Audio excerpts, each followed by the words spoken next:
Hello दोस्त, कैसे हैं आप सब। उम्मीद करता हूँ आप सब बहुत अच्छे होंगे। एबीएन कोचिंग सेंटर के यूट्यूब चैनल के एक बेहतरीन वीडियो में आपका एक बार पुनः स्वागत है। आज इस वीडियो सेशन में आपको 2023-2024 सेशन के 12th फिजिक्स के पहले चैप्टर से शुरुआत की जाएगी। इस वीडियो चैनल पर, इस यूट्यूब चैनल पर आपको पूरा फिजिक्स का पूरा कंटेंट मिलेगा, पूरा पाठ्यक्रम प्रोवाइड कराया जाएगा, वो भी निःशुल्क कराया जाएगा। मैथमेटिक्स कराया जाएगा, साथ ही साथ केमिस्ट्री का भी और बायो का भी आपको प्रोवाइड कराया जाएगा। तो जुड़े रहिए इस चैनल से। अगर चैनल पर नए हैं तो चैनल को सब्सक्राइब कर लीजिएगा और बेल आइकन को जरूर प्रेस करिएगा, जिससे आपको नोटिफिकेशन सबसे पहले पहुंचे। चलिए आज शुरुआत करते हैं। एक वीडियो सेशन में, पहले वीडियो सेशन में आपको फिजिक्स के पूरे पाठ्यक्रम के बारे में बता दिया गया है। पूरा पाठ्यक्रम में क्या क्या है, क्या क्या हमें पढ़ना है। आज इस वीडियो सेशन में हम पार्ट 1 से शुरुआत करते हैं। तो फर्स्ट चैप्टर है क्या, वैद्युत आवेश तथा क्षेत्र, इलेक्ट्रिक चार्ज एंड फील्ड। ये बाई लैंग्वेज में पढ़ाया जाएगा, दोनों भाषाओं में पढ़ाया जाएगा, हिंदी और इंग्लिश में। तो सबसे पहले हम देखते हैं वैद्युत आवेश क्या है। वैद्युत आवेश, इलेक्ट्रिक चार्ज, समझते हैं यहां पर वैद्युत आवेश क्या है, इलेक्ट्रिक चार्ज क्या है। दोस्त चलिए देखते हैं इलेक्ट्रिक चार्ज क्या है। तो वैद्युत आवेश क्या होता है, देखो नोट्स बनाते चलिएगा। तो क्या होता है वैद्युत आवेश, किसी वस्तु का वह गुण होता है जिसके कारण उस वस्तु में विद्युत तथा चुंबकीय प्रभाव की घटना घटित होती है। तो लिखोगे क्या यहां पर, किसी वस्तु का वह गुण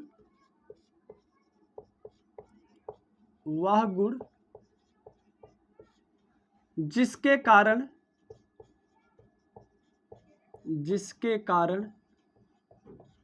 उस वस्तु में विद्युत तथा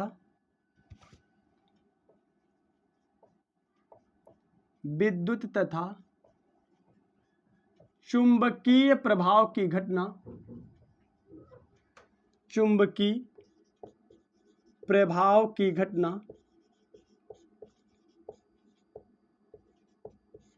घटित होती है।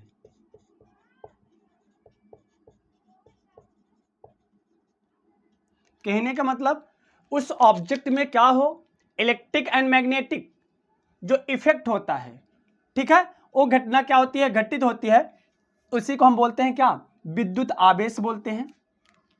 आवेश का जो मात्रक होता है, आवेश को किससे प्रदर्शित करते हैं, आवेश को Q से प्रदर्शित करते हैं।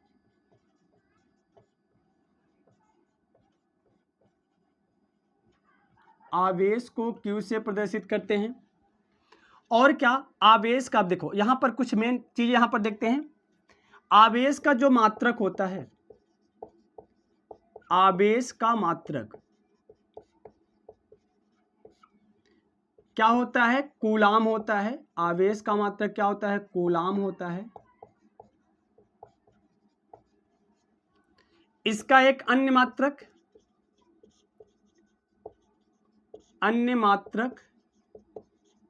देखिए, आवेश को हम लिख सकते हैं, आवेश क्या होता है, Q बराबर I इंटू टी लिख सकते हैं आवेश, क्योंकि धारा बराबर Q बाई टी। तो Q बराबर क्या हो जाएगा, I इंटू टी। धारा का मात्रक क्या होता है, एम्पियर। धारा का मात्रक होता है एम्पियर और समय का मात्रक क्या होता है, सेकेंड। तो इसका एक अन्य मात्रक बन गया क्या, एम्पियर इंटू सेकेंड बन गया। और जो आवेश का सबसे बड़ा मात्रक होता है, आवेश का सबसे बड़ा मात्रक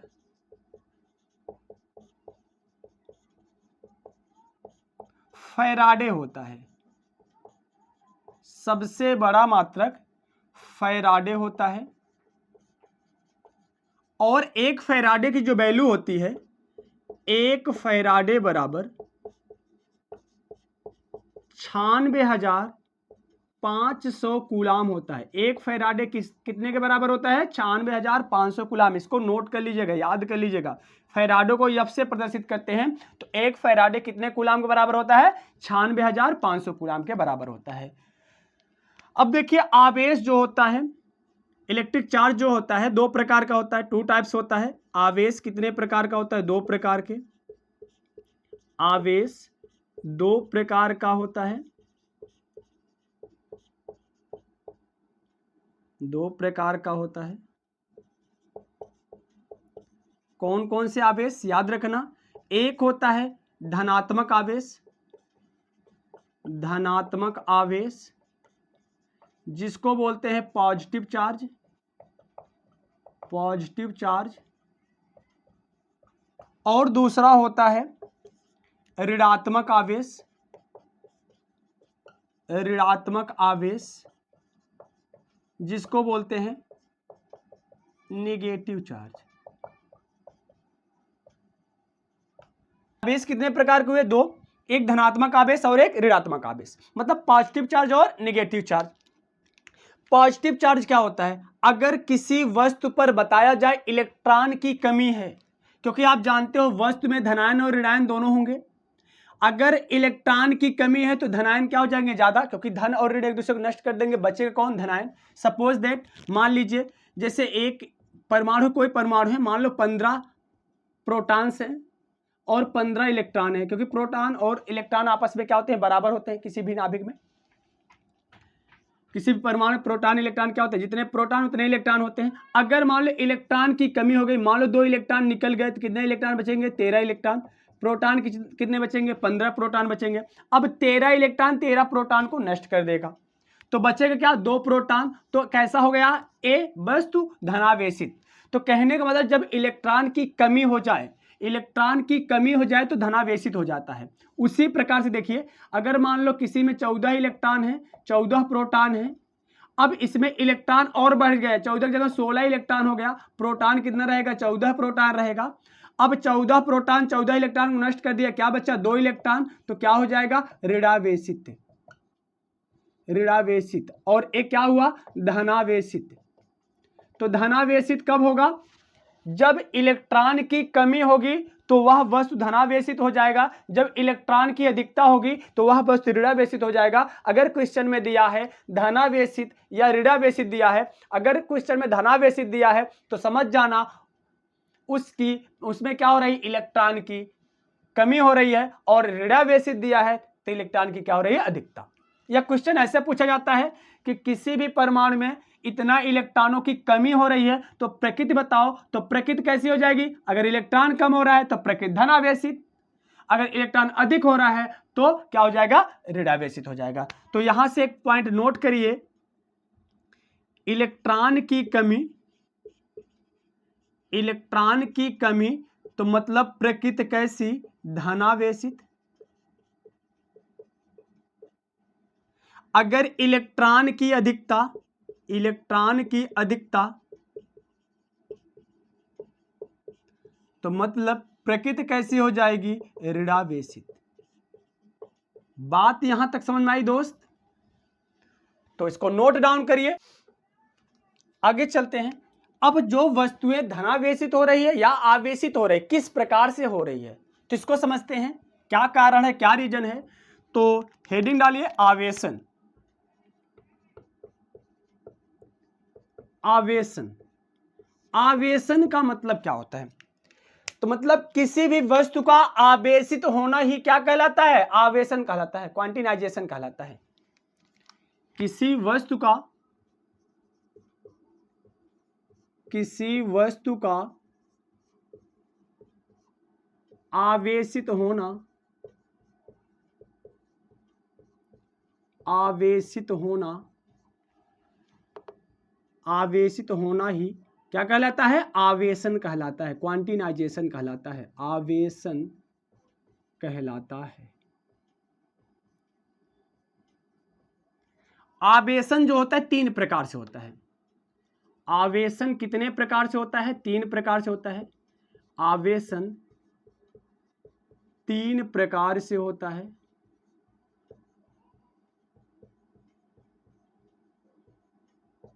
आवेशन होता है घर्षण द्वारा आवेशन, घर्षण द्वारा आवेशन, इसको बोलते हैं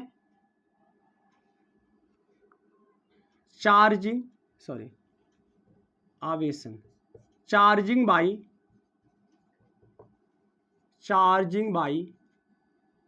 फ्रिक्शन। दूसरा होता है चालन द्वारा आवेशन, इसको इंग्लिश में बोलते हैं चार्जिंग बाई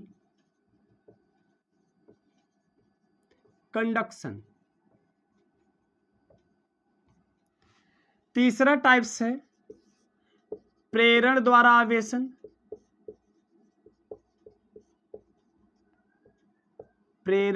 आवेशन, इसको बोलते हैं चार्जिंग बाई इंडक्शन। इस 3 तरीके से कोई भी वस्तु क्या होती है, आवेशित होती है। इतना स्क्रीनशॉट लीजिए, फिर आगे बढ़ते हैं। देखिए, पहला हम पढ़ेंगे घर्षण द्वारा आवेशन।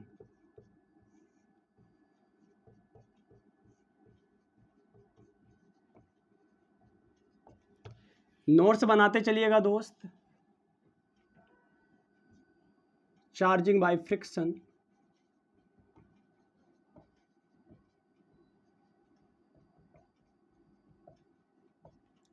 देखिए इसमें क्या होता है, जब 2 एटम्स होते हैं, 2 परमाणु होते हैं। समझिए थोड़ा, मान लेते हैं यहां पर मैं एक लेता हूं, सिलिकॉन लेता हूं। सिलिकॉन का परमाणु क्रमांक कितना होता है, 14 होता है। इसमें इलेक्ट्रॉन्स होंगे 2, 8 और 6। और दूसरा मैं लेता हूं मैग्नीशियम, इसमें होंगे क्या, 12। इसमें होंगे 2, 8 और 2। अब देखिए इसमें 3 कोष है, ये नाभिक हुआ। नाभिक में 14 प्रोटॉन और 14 न्यूट्रॉन होंगे, 14 प्रोटॉन होंगे और 14 इलेक्ट्रॉन होंगे। चक्कर लगाएंगे। अब देखो पहला कोष, ये दूसरा कोष, ये तीसरा कोष, K, L और यहां पर क्या, M। और ठीक इसी प्रकार इसमें भी देखो 3 कोष, इसमें कितने हैं, 12 प्रोटॉन्स हैं, K, L और M। 3 कोष हो गया, K, L और M। अब यहां आप बताइए क्या है, यहां पर है 14 इलेक्ट्रॉन है और 14 प्रोटॉन है। ठीक, जितने इलेक्ट्रॉन उतने प्रोटॉन होते हैं। इसमें कितने इलेक्ट्रॉन हैं, 2 पहले कोष में। दूसरे में 8, 2, 2, 2, 4, 4, 2, 6 और 6, 2, 8। इसमें देखो कितने हैं, 6 हैं, 4 होगा यहाँ पर, 2, 8, 4, 8, 2, 10, 4, 14, 4 होगा, 2, 3 और 4। और यहां पर कितने होंगे, देखो 2, 1, 2, फिर इसमें 8, 1, 2, 3, 4, 5, 6, 7, 8 और इसमें कितने हैं, 2 है।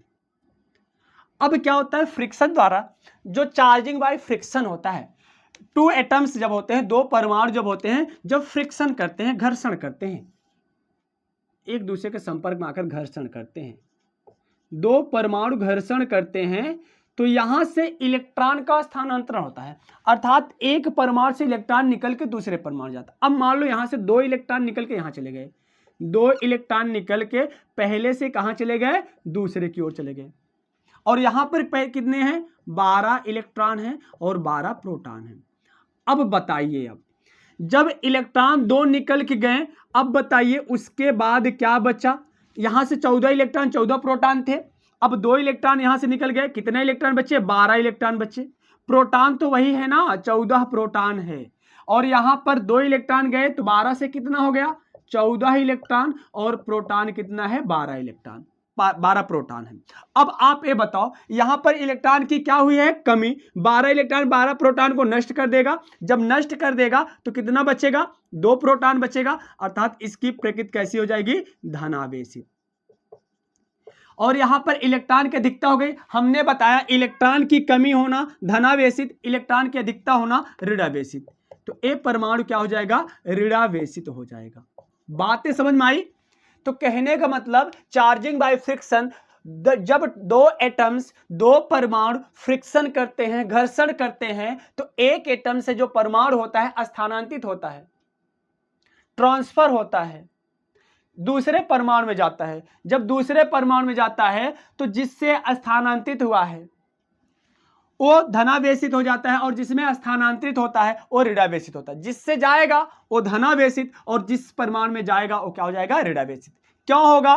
क्योंकि अभी हमने बताया कि जिसमें इलेक्ट्रॉन की कमी हो रही, क्योंकि इलेक्ट्रॉन यहां से निकल गया, इलेक्ट्रॉन की कमी हो रही है, और इलेक्ट्रॉन की कमी होने का मतलब क्या हो जाएगा, धनावेशित।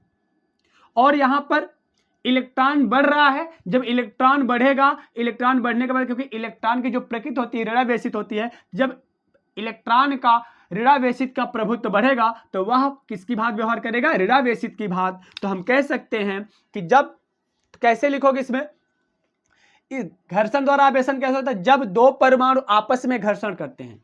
लिख लो, नोट करो कि जब दो परमाणु आपस में घर्षण करते हैं तो घर्षण के पश्चात इलेक्ट्रॉन का स्थानांतरण होता है, जिससे जिस परमाणु से इलेक्ट्रॉन स्थानांतरित होता है वह धनावेशित हो जाता है, और जिस परमाणु में इलेक्ट्रॉन स्थानांतरित होता है वह ऋणावेशित हो जाता है। जिस परमाणु से इलेक्ट्रॉन स्थानांतरित होता है वो धनावेशित, और जिस परमाणु में इलेक्ट्रॉन स्थानांतरित होता है वो क्या हो जाता है, ऋणावेशित।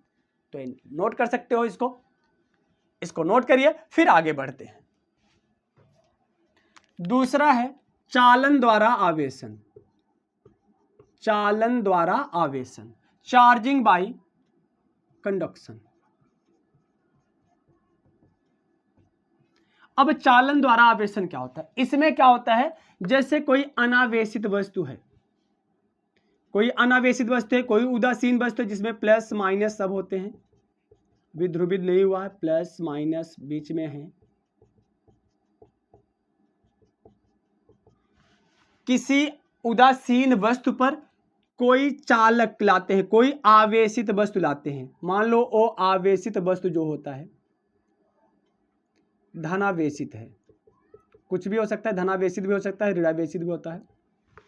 इसके पश्चात ध्यान से समझिए, जब किसी उदासीन वस्तु के संपर्क में कोई माने आवेशित वस्तु लाते हैं, और तब उसको हम पृथ्वी से संबंधित कर देते हैं। किससे संबंधित कर देते हैं? पृथ्वी से संबंधित कर देते हैं।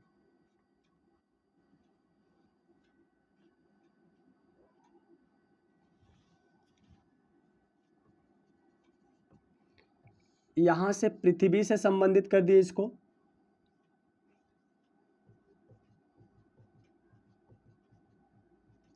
तो क्या होगा, क्योंकि पृथ्वी जो होता है आवेशों का भंडार होता है, जहां पर धनायन और ऋणायन पर्याप्त मात्रा में होते हैं। अगर तो क्या करेगा, चालन क्या करेगा, इसको ध्रुवित कर देगा। ध्रुवित का मतलब जो पास वाला सिरा है वहां पर विपरीत प्रकार का आवेश उत्पन्न हो जाएगा। इसको ध्रुवित कर दिया, दो भागों में बांट दिया, और दूर वाले सिरे पर समान प्रकार का आवेश उत्पन्न कर देगा। तो मतलब यहां से जाएगा कौन, अगर पृथ्वी के समीप वाले भाग पर धनावेशित है तो यहां से इलेक्ट्रॉन निकल के जाएगा। अगर पृथ्वी के समीप वाले भाग पर ऋणावेशित होता तो यहां से प्रोटॉन निकल के जाता, क्योंकि पृथ्वी जो है प्रोटॉन और इलेक्ट्रॉन का क्या है, भंडार है। अगर मान लो यहीं पर ऋणावेशित लाते तो पास वाले सिरे पर धनावेशित हो जाता है, दूर वाले सिरे पर क्या हो जाता है, ऋणावेशित हो जाता है। क्योंकि जब किसी उदासीन वस्तु के पास, जब किसी अनावेशित वस्तु के पास कोई आवेशित वस्तु लाते हैं तो प्रेरण की क्रिया द्वारा पास वाले सिरे पर विपरीत प्रकार का आवेश और दूर वाले सिरे पर समान प्रकार का आवेश होता है। इस प्रकार से इलेक्ट्रॉन का स्थानांतरण तब तक होता रहता है जब तक कि दोनों में आवेश समान नहीं हो जाते। इस प्रकार से इस आवेश को बोलेंगे चालन द्वारा आवेश। क्या लिखोगे इसमें, जब किसी उदासीन वस्तु के संपर्क में कोई आवेशित वस्तु लाते हैं तो इलेक्ट्रॉन का स्थानांतरण तब तक होता रहता है जब तक कि दोनों में आवेश समान नहीं हो जाते हैं। तो इस प्रकार का आवेशन ही क्या कहलाता है, चार्जिंग बाय इंडक्शन, चालन द्वारा आवेशन कहलाता है। तो उम्मीद करता हूं आपको समझ में आ रहा होगा, नोट करते जाइएगा दोस्त, फिर आगे बढ़िए। आगे बढ़ते हैं, इसको स्क्रीनशॉट लीजिए, चलते हैं आगे बढ़ते। तीसरा जो है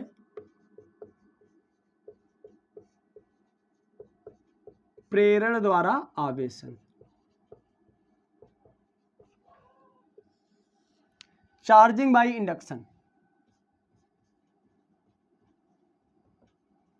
चार्जिंग बाय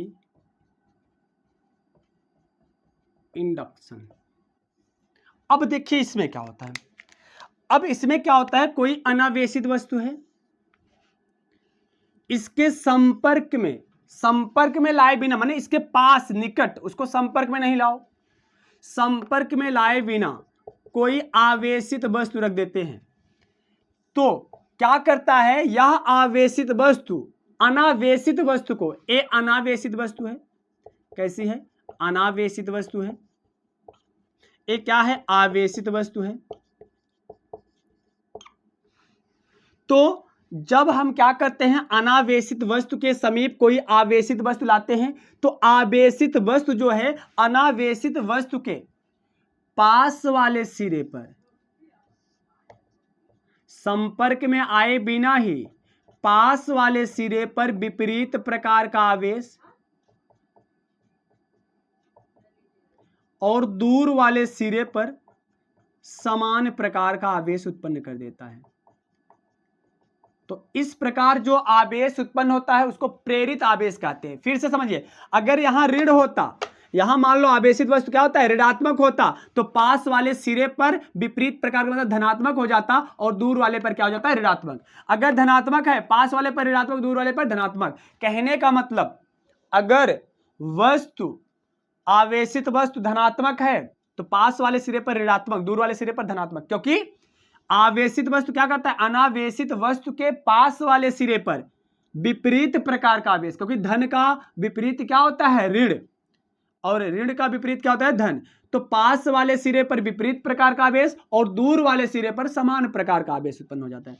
अगर हम मान लो इसको पृथ्वी से संबंधित कर दें,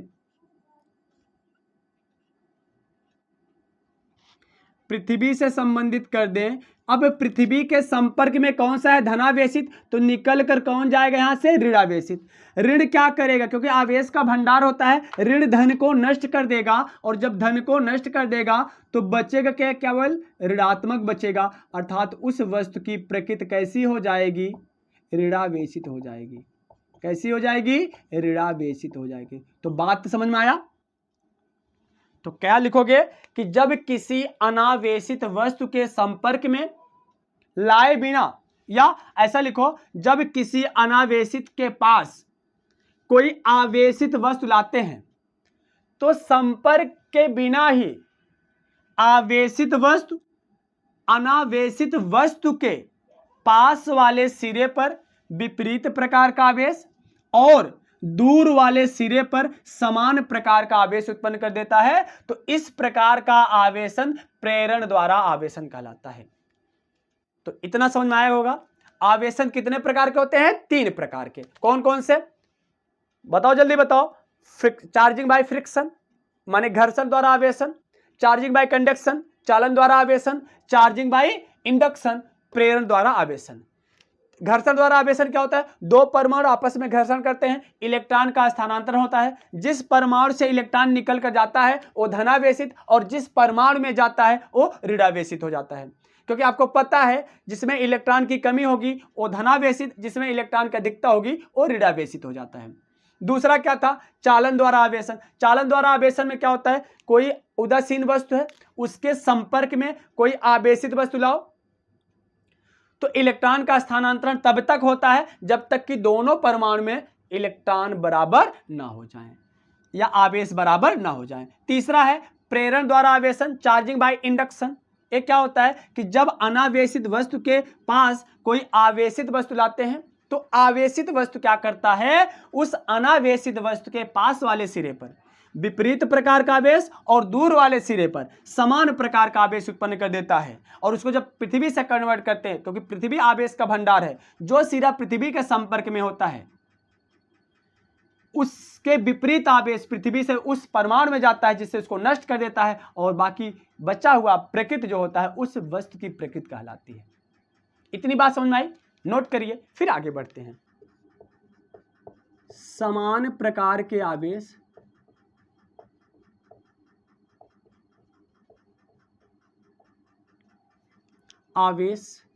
एक दूसरे को प्रतिकर्षित करते हैं।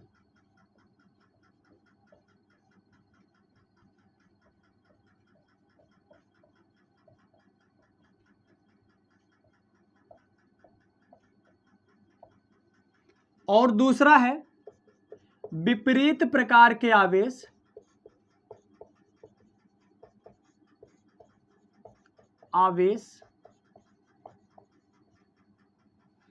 एक दूसरे को आकर्षित करते हैं।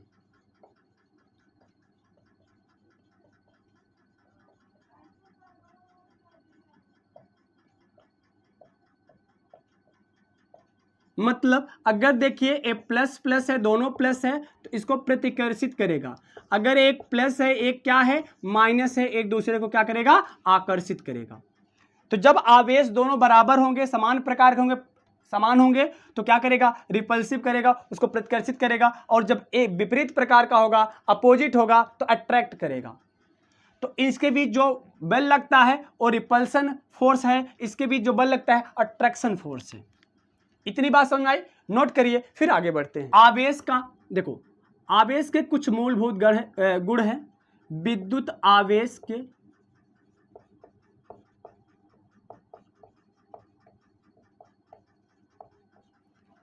कुछ मूलभूत गुण।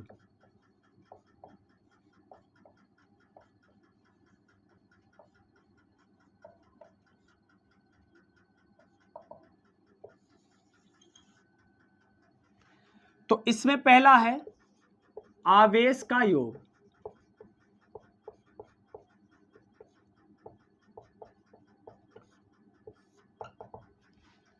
देखिए, आवेश जो होता है एक अदिश राशि है, एक स्केलर क्वांटिटी है। आवेश क्या है, चार्ज जो है एक स्केलर क्वांटिटी है, और इसका जो योग होता है, जो साधारण बीजगणित का योग होता है, जिस प्रकार से साधारण बीजगणित को हम जोड़ते हैं, उसी प्रकार से आवेश का योग साधारण बीजगणित के योग के बराबर होता है। लेकिन इसमें ध्यान देना चाहिए कि चिन्ह सहित, अर्थात अगर धनात्मक है धन चिन्ह, ऋणात्मक है ऋण चिन्ह, उपर्युक्त चिन्ह के साथ साधारण बीजगणित के योग द्वारा लिख सकते हैं। जैसे कुल आवेश Q किसके बराबर होगा, मान लो कई आवेश हैं, Q1, Q2, Q3 dot dot dot Qn, जितने आवेश हैं सभी का योग साधारण बीजगणित को में जिस प्रकार से जोड़ते हैं, उसी प्रकार से आवेश को उसी प्रकार से चिन्ह सहित, उपर्युक्त चिन्ह सहित हम इसको जोड़ते हैं, लिख देते हैं। दूसरा है आवेश का संरक्षण। आवेश का संरक्षण, आवेश का संरक्षण क्या है, आवेश को न तो उत्पन्न किया जा सकता है और ना ही नष्ट किया जा सकता है, केवल एक परमाणु से एक वस्तु से दूसरे वस्तु में स्थानांतरित किया जा सकता है। मतलब आवेश को न तो उत्पन्न किया जा सकता है, ना ही नष्ट किया जा सकता है, केवल एक वस्तु से दूसरे वस्तु में स्थानांतरित किया जाता है। जैसे अगर मान लेते हैं यहां पर कोई धनायन है, धन आवेशित वस्तु है, इसको मान लेते हैं Q1, और यहां पर ऋणायन है, इसको मान लेते हैं Q2। ये ऋणायन है, धनायन है, इस पर भी टोटल आवेश Q है, इस पर भी टोटल आवेश Q है, लेकिन ये ऋण है, ये क्या है, धन है। अब अगर कुल आवेश Q बराबर क्या होगा, आप जानते हो आवेश का योग क्या होता है, सदिश योग माने साधारण बीजगणित योग के बराबर होता है, अर्थात Q1 प्लस Q2, लेकिन चिन्ह सहित। अब आपको पता है Q1 मतलब क्या है, Q प्लस Q है, और Q2 क्या है, माइनस Q, तो क्या हो जाएगा, Q इज इक्वल टू 0। अर्थात आवेश क्या होता है, संरक्षित होता है, इसको ना तो उत्पन्न कर सकते हैं और ना ही नष्ट कर सकते हैं। अब चलिए तीसरा पढ़ते हम।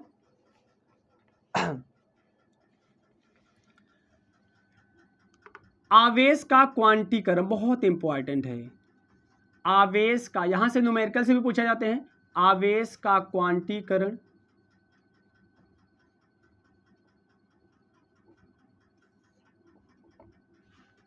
आवेश का क्वांटीकरण, तो क्या हो जाएगा आवेश का क्वांटीकरण, जो आवेश का कुल मान होता है, आवेश का कुल मान,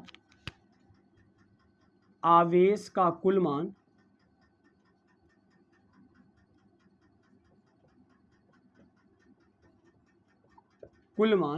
मूल आवेश का पूर्ण गुणज होता है। आवेश का पूर्ण गुणज होता है।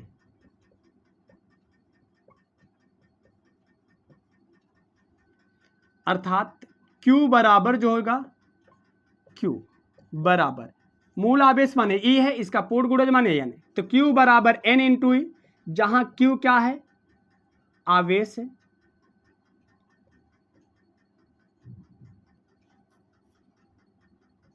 परमाणु पर आवेश,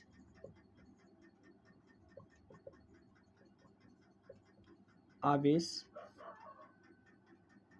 N क्या है, आवेश की संख्या है, आवेश की संख्या है, E क्या है, इलेक्ट्रॉन पर आवेश, इलेक्ट्रॉन का आवेश, इलेक्ट्रॉन का आवेश। और E की वैल्यू क्या होती है, E बराबर 1.6 गुणे 10 घाते -19 कूलाम होता है। तो ये फार्मूला याद रखना, यहाँ से न्यूमेरिकल्स पूछे जाते हैं, इतना नोट कर लीजिए। फिर ये वीडियो आपको कैसा लगा, अगर वीडियो पसंद आया हो, वीडियो अच्छा लगा हो तो वीडियो को लाइक कर दीजिएगा, ज़्यादा से ज़्यादा शेयर कर दीजिएगा। अगर चैनल से नए जुड़े हैं, चैनल को सब्सक्राइब कर दीजिएगा और बेल आइकन को जरूर प्रेस करिए, जिससे आपको सबसे पहले नोटिफिकेशन मिल जाए। अगर आपको ये वीडियो बहुत ही अच्छा लगा हो तो प्लीज़ कमेंट करके जरूर बताइएगा, इससे हौसला बढ़ता है दोस्त। और बाकी फिर मिलते हैं एक बेहतरीन वीडियो के साथ, इसके आगे के टॉपिक को लेकर के, क्योंकि पूरा फिजिक्स जो है आपको कवर कराया जाएगा, वो भी फ्री निःशुल्क रहेगा। इसलिए चैनल से जुड़े रहिएगा और 12th की अभी से बोर्ड एग्जाम की अच्छी से तैयारी करिए, तभी दोस्त 95+ या जो भी आपका ख्वाब होगा, जो भी आपका लक्ष्य होगा, उतना पा सकते हो। इसलिए पढ़ाई जारी रखिएगा। बाकी जो भी डाउट्स हो, आप नीचे नंबर दे दिया जाएगा, वहाँ पर आप जा कर के डाउट को पूछ सकते हो। बाकी PDF नोट्स के लिए या अन्य किसी भी डाउट्स के लिए आप हमसे टेलीग्राम या व्हाट्सएप के जरिए संपर्क कर सकते हो। फिर मिलते हैं दोस्त एक और बेहतरीन वीडियो के साथ, तब तक के लिए अपना ख्याल रखिए। लव यू दोस्त, बाय बाय, टेक केयर।